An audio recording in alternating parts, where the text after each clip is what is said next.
Salah satu bangsa yang paling saya kagumi karena mereka sangat rapi mencatat sejarah adalah Tiongkok.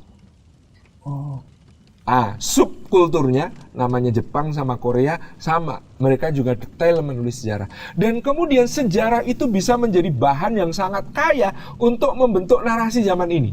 Berapa banyak film, drama seri, sampai animasi, sampai novel, komik, yang berdasarkan sejarah, yang terbit di Cina, terbit di Jepang, terbit di Korea. Memang betul, Jepang itu bahkan di tingkatan komik saja yang mungkin orang pikir bacaan anak-anak. Saya tahu restorasi Meiji dari Samurai X.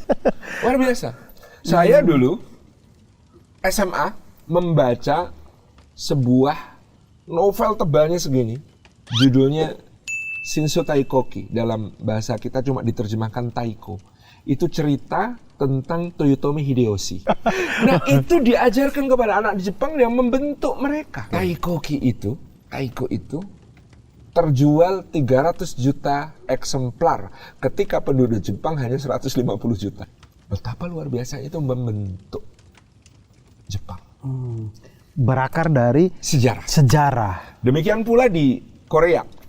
Film paling laris sepanjang sejarah di Korea adalah film The Roaring Currents, Admiral, tentang Laksamana Yi Sun-shin. Iya, Yi Sun-shin. Dengan 12 kapalnya mengalahkan armada Jepang berkekuatan 200 kapal. Betul. Karena impian orang Korea dari dulu adalah ngalahin Jepang. Dan itu inspirasi. Kita pernah ngalahin Jepang. Cina yang sekarang menjadi game Dynasty Warrior. Orang kenal Zhuge Liang, orang kenal Cao Cao, orang kenal Liu Bei, orang kenal Lu Bu, orang kenal Zhang Fei, orang kenal Guan Yu.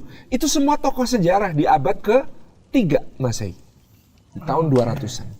Ketika Cina juga sedang dalam masa yang disebut sebagai masa 3 kerajaan, perang besar antara 3 kerajaan.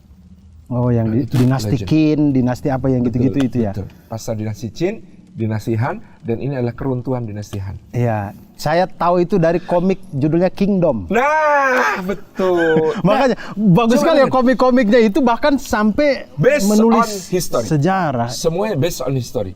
Dan itu sangat membentuk. Orang bangga dengan masa lalunya.